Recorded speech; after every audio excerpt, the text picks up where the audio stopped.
Understanding Christian education. What is Christian education from a reformed and presuppositional perspective? understandingchristianeducation.com. Objections to Christian education. Christian education costs too much.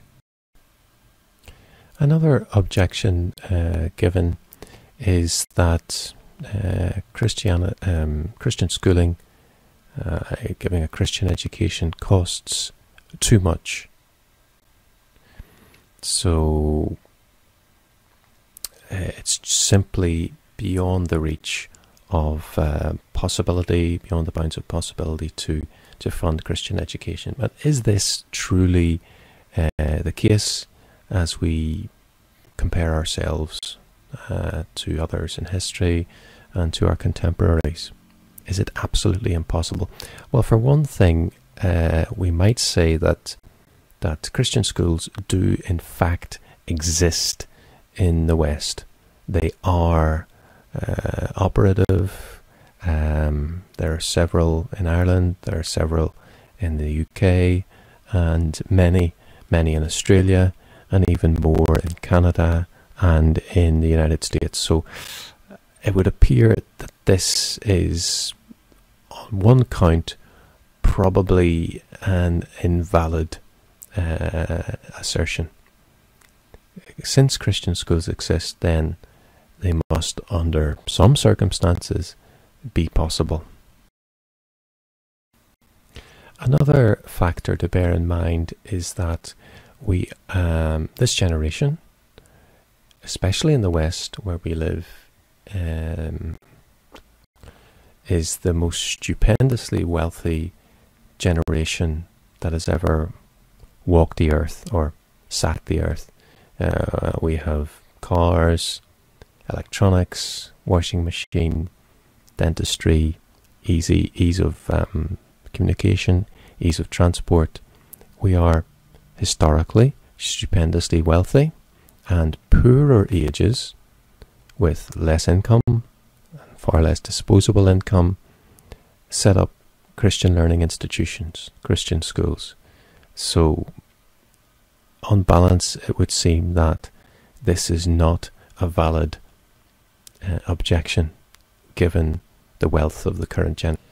Now, we are historically wealthy. We're the wealthiest generation ever on the planet.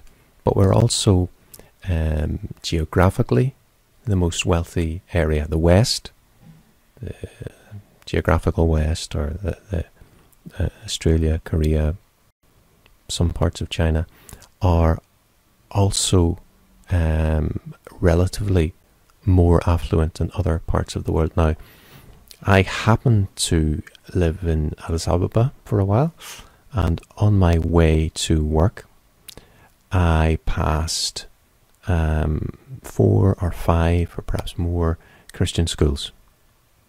Some of these were church schools, some of these were private schools, but they existed. Now, some had funding from the West, from NGOs. Others were funded by private subscription or by church aid. So it would seem that our contemporaries in poorer parts of the world somehow have been able to establish Christian schools, church schools, and we haven't. So perhaps the plea of little money, not enough money, is not in fact.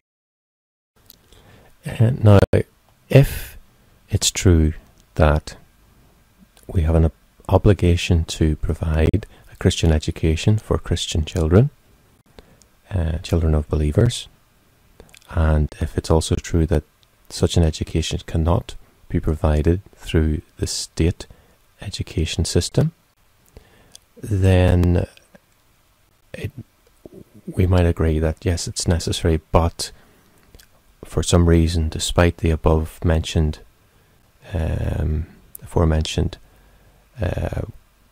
reasons, we still don't have enough money. Now, we can interject at this stage that the second person of the Trinity did in fact make us and sustains our life minute by minute, and he did in fact die for us, in fact shed his blood, and that God claims all of our life, particularly our income. That's the tithe is the first fruits, indicating that we owe everything to him.